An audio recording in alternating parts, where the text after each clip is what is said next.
क्या आपको भी हर टॉपिक एक जैसा लगता है आपके बच्चे का, या वो जो लिख रहा है आपको समझ नहीं आ रहा, या उसको लिखना पसंद भी है या नहीं? जो भी कुछ लिखता है वो सब मिक्स मिक्स मिक्स मिक्स लगता है। अगर ऐसा है तो ये वीडियो आपके लिए है। ये भी एक इंगेजिंग एक्टिविटी है बच्चों के लिए, जिसमें उनके लिए आगे चल के स्टोरी टेलिंग की बहुत ज़्यादा क्वालिटीज़ डेवलप हो जाती हैं। कैसे और ये होता क्या है, मतलब कैसे करेंगे हम देखते हैं बच्चे प्यारी प्यारी बातें कर रहे हैं, बच्चे प्यारी प्यारी चीज़ें बातें कर रहे हैं, वो लिख रहे हैं, उनको लिखना आ रहा है। और छोटे छोटे बच्चे जो हैं, हम अपने टाइम पे भी देखते थे कि कई घरों में ऐसा होता है कि बच्चे स्टोरी टेलिंग करते करते करते लिख रहे होते हैं। और बहुत से लोग ऐसे होते हैं, अब तो ये चैट जीपीटी आ गया, बहुत कुछ आ गया, लेकिन फिर भी स्टिल वी नीड क्वालिटीज़ के क्वालिटी कैसे लिखी जाए। चैट जीपीटी हमें वो सब तो नहीं बता रहा जो हमारे माइंड में है, ठीक है ना? कैसे हम बच्चों को स्टोरी टेलिंग में लेकर आएँ और ये क्रिएटिव राइटिंग में कैसे चेंज कराएं, क्या ज़रूरी है उनके लिए? जी बिल्कुल, क्रिएटिव राइटिंग बच्चों के लिए बहुत ज़रूरी है और बहुत अहमियत रखता है ये। और ये हमें किस एज से सिखाना चाहिए? वैसे तो ये बच्चों को स्कूल्स में प्ले ग्रुप्स वगैरह में सिखाया जा रहा होता है, अगर आपके बच्चे प्ले ग्रुप जाते हैं तो। लेकिन कुछ पेरेंट्स जो हैं आजकल होम स्कूलिंग प्रेफर करते हैं, जो कि गलत नहीं है, बिल्कुल अच्छा है। आप उनको एक अपने एनवायरनमेंट में, क्रिएटेड एनवायरनमेंट में बच्चे को पढ़ा रहे हैं, आपको पता है आपका बच्चा क्या कुछ सीख रहा है आपसे। मैनर्स के साथ साथ बहुत कुछ सीखता है घर में बच्चा। तो हमने ये शुरू कैसे करना है? आपका बच्चा छोटा सा है, आपने कहीं भी जाते हैं हम बच्चों को लेके, उनसे छोटे छोटे सवाल कर सकते हैं। बच्चियाँ बहुत खुश होती हैं मेकअप को देख के, गाड़ियों को भी देख के होती हैं अब तो, कपड़े देख के बच्चे खुश हो रहे होते हैं, डिफरेंट चीज़ें, कार्ड्स देख के, फ्लैश कार्ड्स देख के, बहुत कुछ देख के। तो आप उनसे उससे रिलेटेड सवाल कर सकते हैं, क्योंकि वो बहुत छोटे हैं, उन्हें पता नहीं है, लेकिन उन्हें जो पता है वो आपको पता नहीं है। तो उनसे सवाल कर सकते हैं कि ये क्या है, वो बताएंगे आपको कि ये क्या है। ये उनकी एक इमेजिनेशन है जिसको आप मज़ीद इन्हेंस कर रहे हैं। कैसे? उनसे सवाल पूछ के, कुछ भी, बैठे हुए आओ एक गेम खेलें। मैंने ये बहुत किया है बच्चों के साथ, आओ एक गेम खेलें। जी क्या गेम है? हमें बताना है कि आपके पास जो चीज़ें रखी हुई हैं, जो भी चीज़ें हमारे इर्द गिर्द, हमने उनके बारे में एक डिस्क्रिप्शन देनी है। अब वो कुछ भी है, आपको भी एक्सेप्ट करना पड़ेगा और वो भी एक्सेप्टेंस लेकर आएंगे कि आप जो बता रहे हैं वो क्या है। बेसिकली हम जो बताएंगे वो एक इन्फॉर्मेटिव चीज़ होगी, लेकिन वो जो बताएंगे वो उनकी इमेजिनरी है। और हमें क्या करना है, हमें उनकी इमेजिनरी को बढ़ाना है। उस इमेजिनरी को जब बच्चा, कुछ बच्चे ऐसे होते हैं जो शाय होते हैं, जो नहीं बता रहे होते हैं, हमने उनकी बात को सुनना है। मेरी हर वीडियो में ये बात आप बहुत ज़्यादा सुनेंगे कि हमें बच्चों की बात को सुनना है। अब बच्चों की बात को सुनेंगे कैसे? जब बच्चा आपको बता रहा है कि ये क्या है, ये एक पेन है, अच्छा, हम इससे क्या क्या कर सकते हैं। अब वो बताना शुरू करेगा, करेगा करेगा करेगा करेगा। फिर कभी ना कभी आपने अपने बच्चे को देखा होगा कि आपकी कोई चीज़ अगर रखी हुई है ज़मीन पे, तो वो उससे कुछ ना कुछ कर रहा होता है। हम उसे कहते हैं गड़बड़ कर रहे हो ना, तो वो गड़बड़ नहीं कर रहा होता, वो उससे अपनी ज़िंदगी की कोई ना कोई क्रिएटिविटी से काम कर रहा होता है। जिसको गाड़ियों का शौक़ होता है वो इससे उसका ट्रैक बना रहा होगा, या it will be a person for him to sit in the car, या कुछ भी, पेट्रोल का पाइप भी होता है ये। This is all in their head कि वो क्या सोच रहे हैं। तो ठीक है, उन्होंने बताया। जब सारा सेशन ख़त्म हो जाए तो फिर आपने थोड़ी सी नॉलेज भी देनी है कि ये पेन है, इसकी nib this is very sensitive, इसके ऊपर एक बॉल होती है। नहीं पता है इसके बाद क्या होगा? जब आप ये सारी डिस्क्रिप्शन उनको देंगे ना, उसके बाद ये जो पेन के ऊपर की बॉल होगी ना, उसको बहुत गौर से देखा जाएगा। लेकिन इसमें कोई बुरा मानने वाली बात नहीं है। हो सकता है आपका पेन ज़ाया भी हो जाए, क्योंकि उसको गौर से देखने के और लिखने के चक्कर में वो पेन भी ख़राब हो सकता है, लेकिन उसमें भी एक लर्निंग है। जब वो पेन ख़राब हो जाता है, उसको ज़बरदस्ती ऐसे लिखते लिखते, तो वो पेन जो है आप बच्चों को बता सकते हैं कि आपने इसका यूज़ गलत किया है। आप हर टाइम पे बच्चों को कोई ना कोई लेसन देते हैं और बच्चे सीखते भी हैं। तो हम करते हैं वापस से क्रिएटिविटी की बात। अब जिन बच्चों को लिखना आता है ना, आप उनको लिखवाएं, कोई भी चीज़ दे दें, कोई पिक्चर दे दें, उसके बारे में लिखो।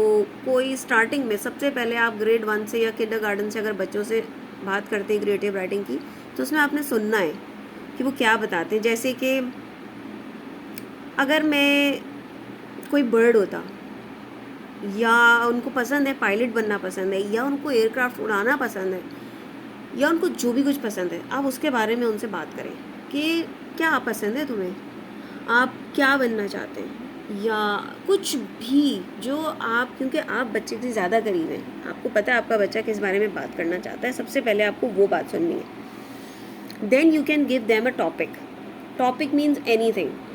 या मज़ीद क्रिएटिव करने के लिए हमारे पास अब तो फ्लैश कार्ड्स भी होते हैं, हमारे फ़ोन में पिक्चर्स भी होती हैं, बहुत कुछ होता है जो हम बच्चों को दे सकते हैं। आप एक छोटे छोटे पेपर पे कुछ बना लें, ड्रॉ कर लें, या आपके पास अखबार आती है या कुछ भी ऐसी चीज़ आती है, आप उसमें से पिक्चर काट लें और बच्चों को दिखाएं ये क्या है।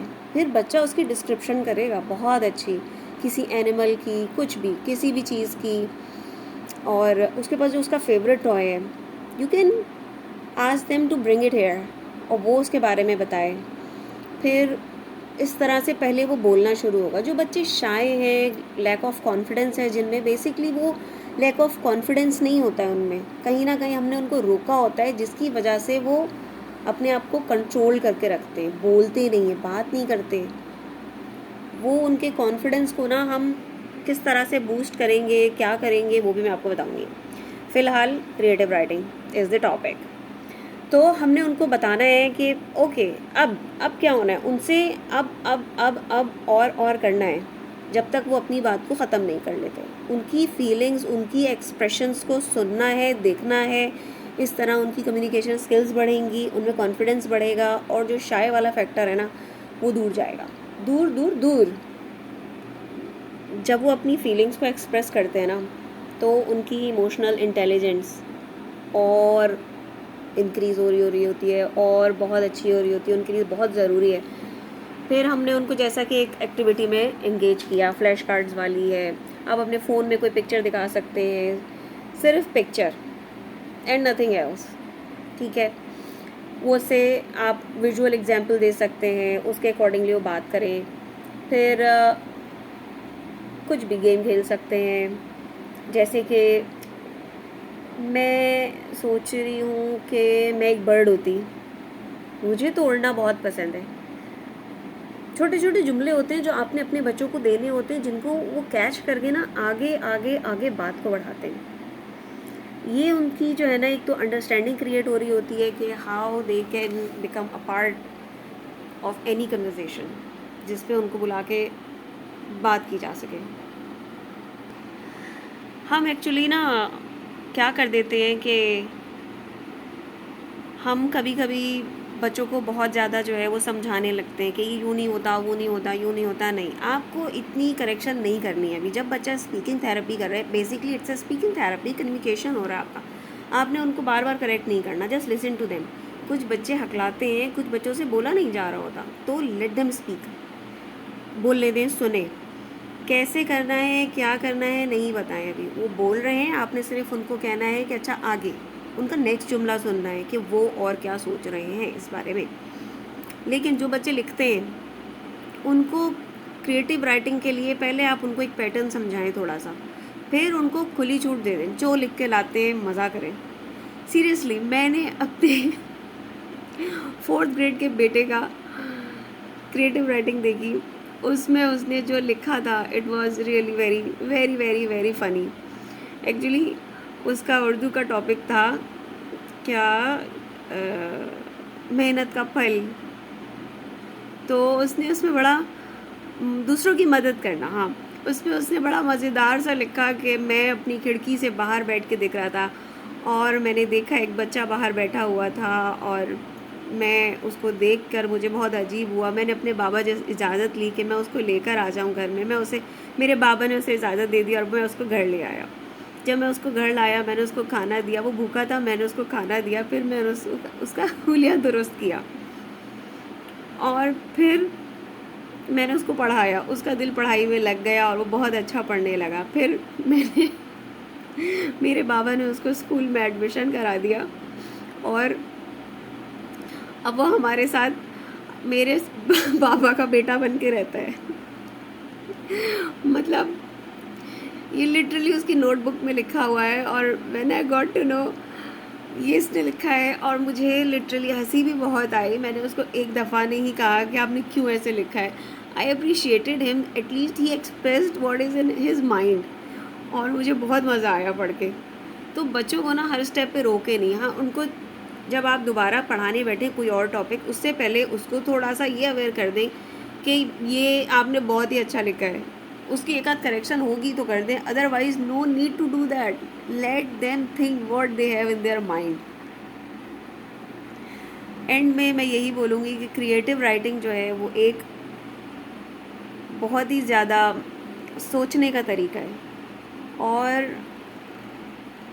सिर्फ लिखना नहीं होता इसमें। बेसिकली ये एक सोचने का तरीका है जिसको जब एज आती है, हम लिखना शुरू होते हैं तो हम उसको लिखते भी हैं।